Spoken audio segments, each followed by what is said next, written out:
I always believed that money was the least of our problems. My wife, Anna, and I lived what most people would call a stable, ordinary life. We had been together for almost a decade, and in that time we built what I thought was trust, security, and comfort. I wasn't rich, but I worked hard enough to provide a steady income. Our savings weren't massive, but they were ours, the result of years of discipline. Every month I would check the account, log the expenses, and feel a small sense of pride watching the numbers slowly grow. And then, one morning, I noticed something strange. It wasn't dramatic at first, just a few $100s missing. My initial thought was that maybe I'd forgotten about some auto payment. Subscriptions, bills, insurance. Those things always had a way of eating into the balance unexpectedly. But when I looked closer, the numbers didn't add up. The withdrawal wasn't tied to any company or regular expense. It was labeled simply, transfer. Transfer to where? At first, I brushed it off. Maybe Anna had moved some money for groceries or something urgent. But groceries didn't cost that much. And why would she transfer money instead of just using her card? I asked her casually that evening while we were eating dinner. She looked up at me with that calm smile of hers and said, "Oh, that. Just a small thing. I needed to cover some online order. Don't worry about it." Her tone was light, dismissive, but something about the way she said it didn't sit right with me. It was too quick. Too rehearsed. Over the next few weeks, I noticed the pattern repeat. At first, a few $100s here and there. Then more. Sometimes 500, sometimes close to 1,000. Always under the same vague label. Transfer. The savings account, the one we'd been building together for years, started shrinking at a speed I couldn't ignore. One night, after she had gone to bed, I stayed up late in my office, staring at the bank statements. My heart was pounding as I scrolled through the transactions. In 3 months, nearly $7,000 had disappeared. 7,000. Gone. I couldn't make sense of it. The next morning, I asked Anna again, this time a little sharper in my tone. "Anna, I've noticed some bigger withdrawals. Almost 7,000. Do you know what that's about?"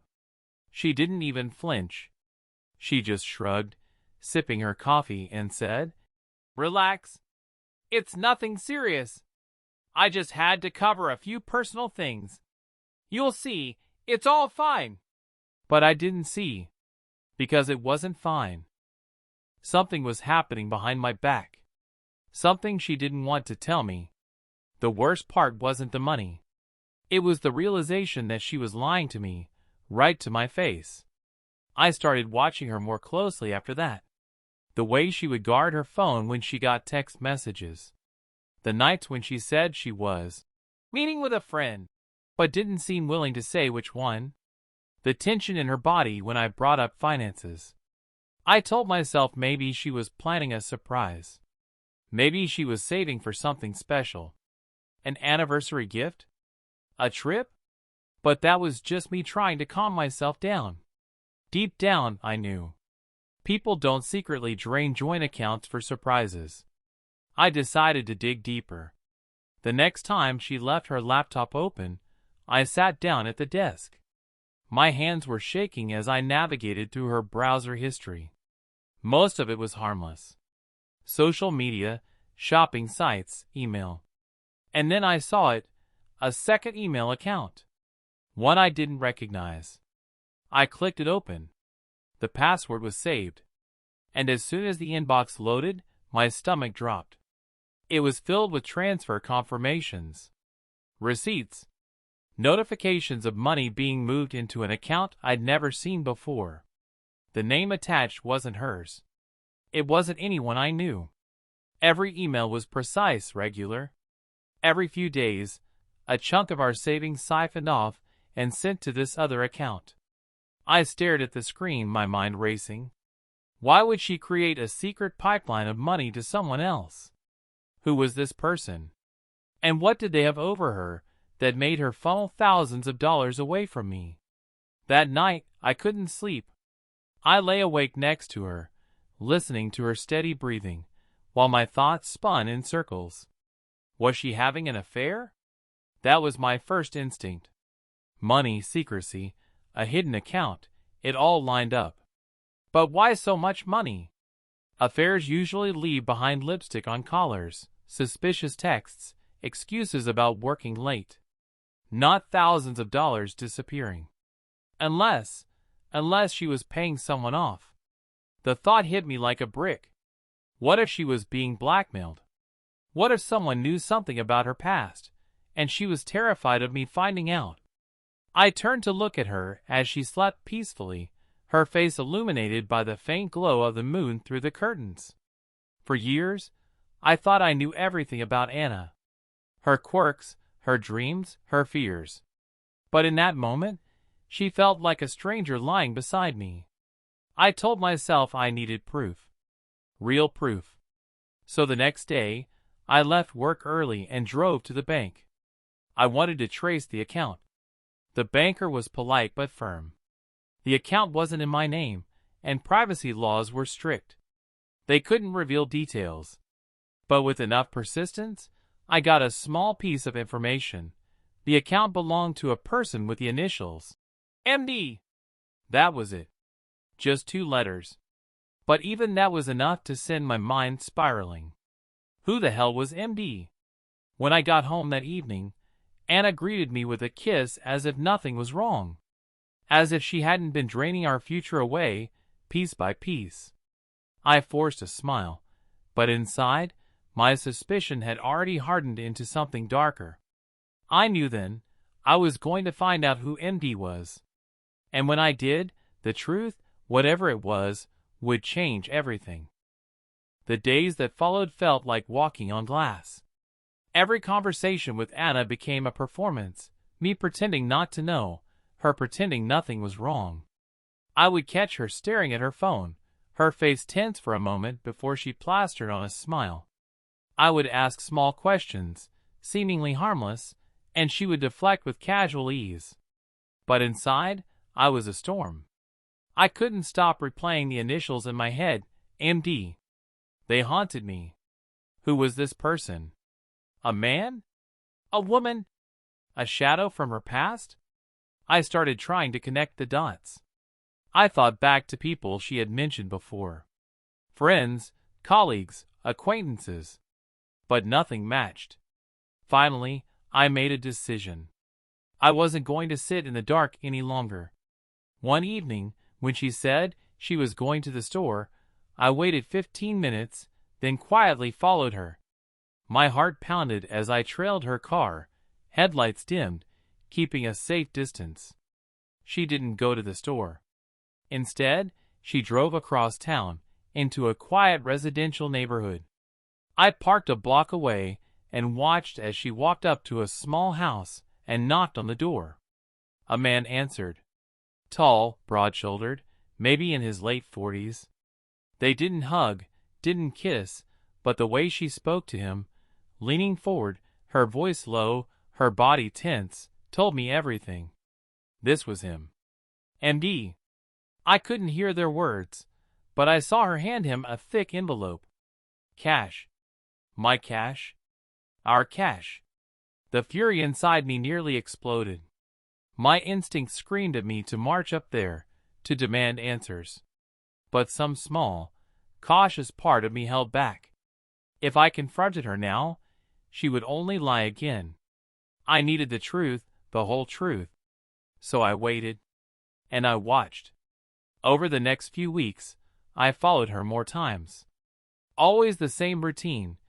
She would take money from our account, drive across town, and deliver it to him. Each time, no affection. No romance. Just transactions. Whatever this was, it wasn't an affair.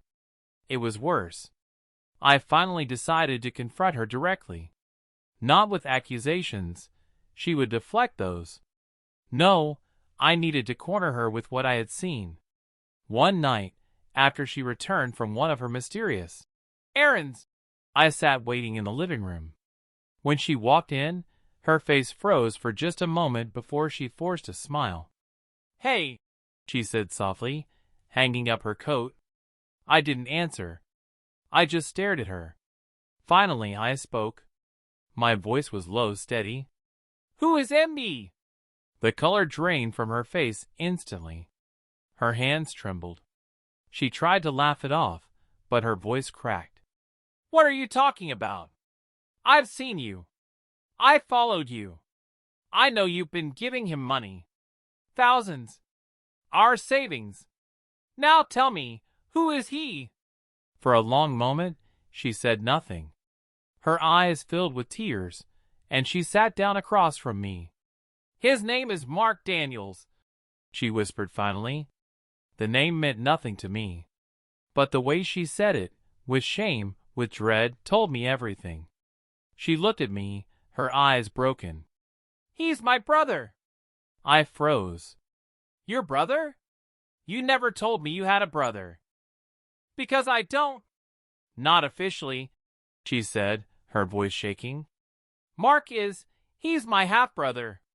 My father had an affair years ago. My mother found out, and when Mark was born, she made me promise never to speak of him. I was just a teenager when I met him. We stayed in touch secretly for years. But then things got bad. He made mistakes. Debt. Gambling. Drugs. I tried to help him before, but it's never enough." Her words poured out in a rush, like a dam finally breaking. "He found me again 6 months ago. He said if I didn't give him money, he would expose everything. Not just about our family, but lies I've told you, too. I panicked. I didn't know what to do.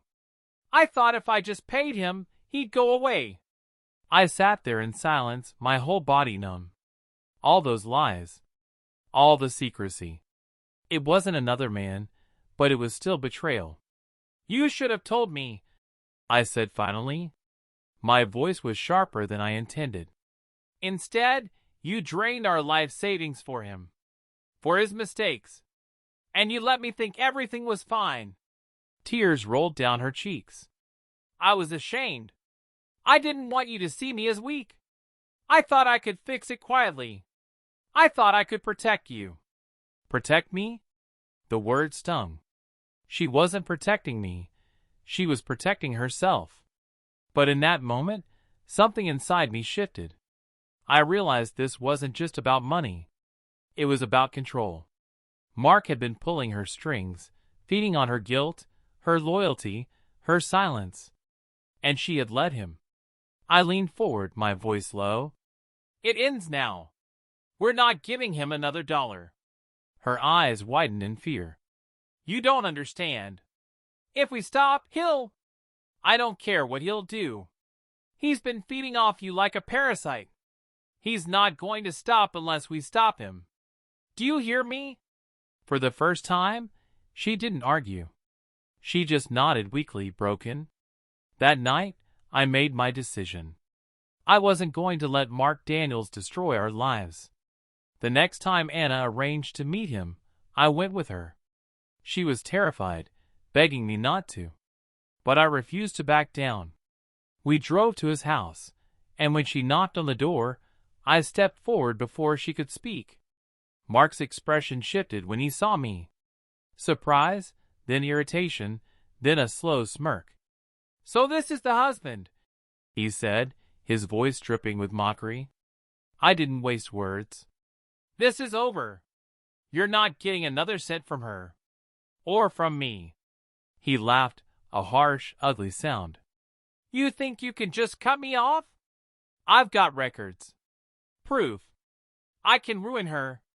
I can ruin both of you." I stared him down, my fists clenched. "Do it. Ruin us. But you'll get nothing else. You've already bled her dry. You're done." His smirk faltered. He hadn't expected defiance. He had grown fat on her fear, her obedience. But I wasn't her. I wasn't going to bend. For a long, tense moment, none of us spoke. Finally, Mark snarled, slammed the door, and disappeared inside. Anna was trembling as we walked back to the car. "You don't understand," she whispered. "He'll come back. He'll find another way." I looked at her, my jaw set. "Then we'll be ready. But we're done living in his shadow." That night, we sat down together and rebuilt everything from scratch. New bank accounts. New safeguards. Full transparency. No more secrets. It wasn't easy. The trust between us had been shattered, and rebuilding it felt impossible at times. But at least, for the first time, the lies were gone. In the end, I realized something important. Betrayal doesn't always come in the form of romance or strangers. Sometimes, it hides in family, in blood ties, in unspoken histories. And sometimes, the hardest battles are not with enemies outside your home, but with the secrets hiding inside it.